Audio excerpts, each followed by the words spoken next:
আপনারাও দেখুন বিষয়টা, কারণ এটা টাইমিং এর ব্যাপার। সব থেকে বড় কথা, সবকিছুর একটা টাইমিং থাকে। তো জানা যাচ্ছে 6 বছর আগের পুরনো একটি ঘটনার থেকে তারা সূত্র পেয়েছে।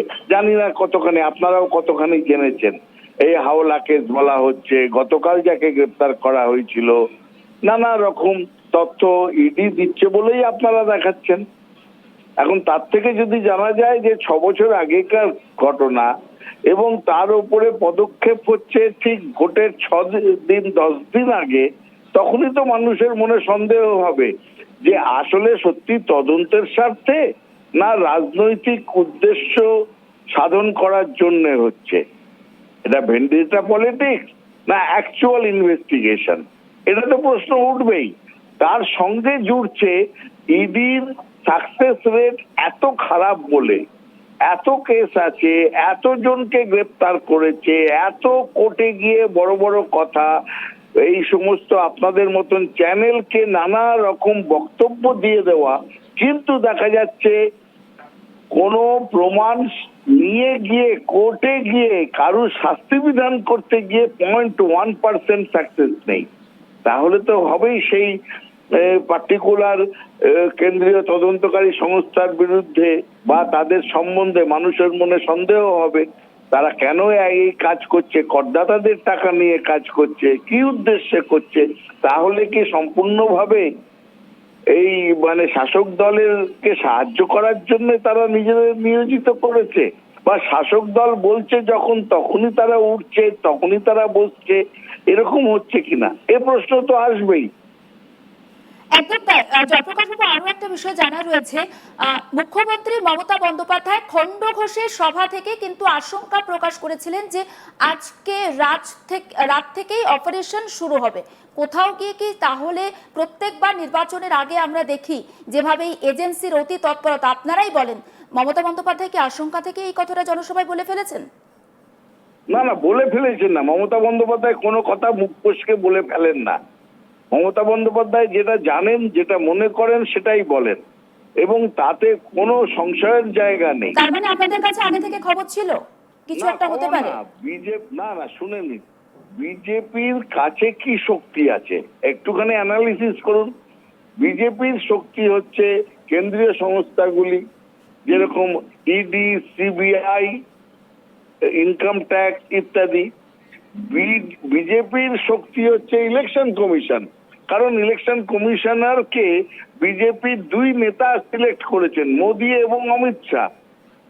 তারা সিলেক্ট করে এই গণেশ কুমারকে দিয়েছেন, এবং ধরে নেওয়া যায় গণেশ কুমার তাদের ইয়েস ম্যান। সুতরাং সেটা একটা শক্তি। এটা ছাড়া বিজেপির শক্তি হচ্ছে অফুরন্ত টাকা, সেটা একটা শক্তি। বিজেপির শক্তি হচ্ছে কেন্দ্রীয় বাহিনী, তাদের কথায় উঠবে বসবে। এইগুলো হচ্ছে বিজেপির শক্তি। আর বিজেপির উইকনেস কি, এটা স্ট্রেংথ বললাম। আর বিজেপির উইকনেসটা কি? বিজেপির উইকনেস হচ্ছে যে জনতার সমর্থন নেই। সেটা আবার আছে উল্টো দিকে মমতা বন্দ্যোপাধ্যায়ের দিকে। কারণ গণতন্ত্রে জনতার সমর্থন না হলে পাল্টায় না। এবার আমি আপনাকে একটা ঘটনা বাংলা নিয়ে যদি বলেন, আমি 30 সেকেন্ডে বলে দিই। নিশ্চয়ই। 2011-তে মমতা বন্দ্যোপাধ্যায় সরিয়েছিলেন 34 বছরের সিপিএম কে, কিন্তু এই যে সরতে চলেছে তার আগাম বার্তা কিন্তু পাওয়া গিয়েছিল 2009-এর লোকসভা ইলেকশনে। কারণ সেই ক্ষেত্র তৈরি হয়েছিল, তৃণমূল কংগ্রেস 19টা এমপি জিতেছিল, সিপিএম এর এমপি সংখ্যা নেমে এসে গিয়েছিল 9-এ। জয়প্রকাশ বাবু, একটু থামাচ্ছি। আপনি যে উদাহরণ দিচ্ছেন, সত্যি যদি তাই হয় তাহলে সেই দিক থেকে দেখতে গেলে বিজেপিরও কিন্তু ভোট পার্সেন্টেজ এবং সিট অনেকটাই উন্নতি হয়েছে, ক্রমোন্নতি আমরা বলতে পারি। না না, হয়নি, আপনি ভুল করছেন। বিজেপি সব থেকে, আপনারা একটুখানি ম্যাথমেটিক্স বা হোমওয়ার্কটা করে নিন। আপনি বলুন, আমি শুনছি। বিজেপি, আমি বলে দিচ্ছি, আপনাদের ভয় নেই, আমি বলে দিচ্ছি। আজকে মনে রাখতে হবে, বিজেপির সব থেকে বেশি শক্ত অবস্থা হয়েছিল 2019-এর লোকসভা নির্বাচনে। সেখানে তারা জিতেছিল 18টি সিট। কিন্তু তার থেকে বড় কথা, তারা 132টি বিধানসভায় এগিয়েছিল ওই নির্বাচনে। তাই 132-এর সঙ্গে আর 18-19টা সিট যোগ করতে পারলেই সিম্পল মেজরিটির জায়গা। সেইটা 2019-এ এটা হয়েছিল, কিন্তু 2021-এ যে উল্টোতে শুরু করলো তারা আবার নেমে গেল 77-এ। তার পরবর্তী ক্ষেত্রে 2024-এ 18 থেকে নেমে আসলো 12-তে, এবং দেখা গেল সবকটা উপনির্বাচনে পরাজয়। তখন বোঝা গেল 2019-ই তাদের সব থেকে জোয়ারের সব থেকে উঁচু জায়গা। তারপর থেকেই ভাটার টান শুরু হয়েছে, এই নিয়ে কারোর মনে সন্দেহ নেই। তাই বলছি, বিজেপি আজকে ভাটার টানে আছে, পেছনোর টানে আছে। সুতরাং বিজেপির কোনো আশা রাখা উচিত না এবার কোনোভাবে বাংলা তাদের বেছে নেবে। আপনারাও দেখুন বিষয়টা, কারণ এটা টাইমিং এর ব্যাপার। সব থেকে বড় কথা, সবকিছুর একটা টাইমিং থাকে। তো জানা যাচ্ছে 6 বছর আগের পুরনো একটি ঘটনার থেকে তারা সূত্র পেয়েছে। জানি না কতখানি, আপনারাও কতখানি জেনেছেন। এই হাওলা কেস বলা হচ্ছে, গতকাল যাকে গ্রেপ্তার করা হয়েছিল, নানা রকম তথ্য ইডি দিচ্ছে বলেই আপনারা দেখাচ্ছেন।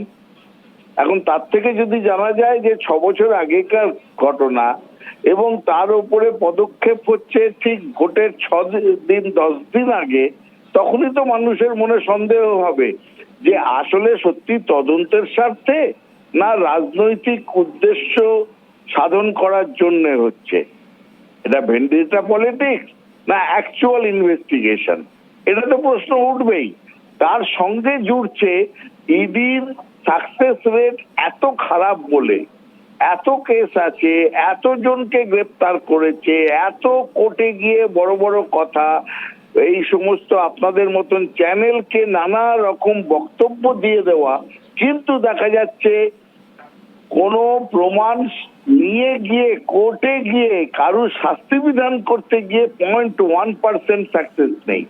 তাহলে তো হবেই সেই পার্টিকুলার কেন্দ্রীয় তদন্তকারী সংস্থার বিরুদ্ধে বা তাদের সম্বন্ধে মানুষের মনে সন্দেহ হবে। তারা কেন এই কাজ করছে, করদাতাদের টাকা নিয়ে কাজ করছে, কি উদ্দেশ্যে করছে। তাহলে কি সম্পূর্ণভাবে এই শাসক দলেরকে সাহায্য করার জন্য তারা নিজেদের নিয়োজিত করেছে, বা শাসক দল বলছে যখন তখনই তারা উঠছে, তখনই তারা বসছে, এরকম হচ্ছে কিনা এ প্রশ্ন তো আসবেই। একদম তাই। জয়প্রকাশ বাবু, আরো একটা বিষয় জানা রয়েছে, মুখ্যমন্ত্রী মমতা বন্দ্যোপাধ্যায় খণ্ডঘোষের সভা থেকে কিন্তু আশঙ্কা প্রকাশ করেছিলেন যে আজকে রাত থেকেই অপারেশন শুরু হবে। কোথাও গিয়ে কি তাহলে প্রত্যেকবার নির্বাচনের আগে আমরা দেখি যেভাবে এজেন্সির অতি তৎপরতা, আপনারাই বলেন, মমতা বন্দ্যোপাধ্যায় কি আশঙ্কা থেকে এই কথাটা জনসভায় বলে ফেলেছেন? না না, বলে ফেলেছেন না। মমতা বন্দ্যোপাধ্যায় কোনো কথা মুখ ফসকে বলে ফেলেন না। মমতা বন্দ্যোপাধ্যায় যেটা জানেন, যেটা মনে করেন সেটাই বলেন, এবং তাতে কোনো সংশয়ের জায়গা নেই। তার মানে আপনাদের কাছে আগে থেকে খবর ছিল কিছু একটা হতে পারে? না না, শুনে নিন, বিজেপির কাছে কি শক্তি আছে একটুখানি অ্যানালিসিস করুন। বিজেপির শক্তি হচ্ছে কেন্দ্রীয় সংস্থাগুলি, যেরকম ইডি, সিবিআই, ইনকাম ট্যাক্স ইত্যাদি। বিজেপির শক্তি হচ্ছে ইলেকশন কমিশন, কারণ ইলেকশন কমিশনারকে বিজেপির 2 নেতা সিলেক্ট করেছেন, মোদি এবং অমিত শাহ।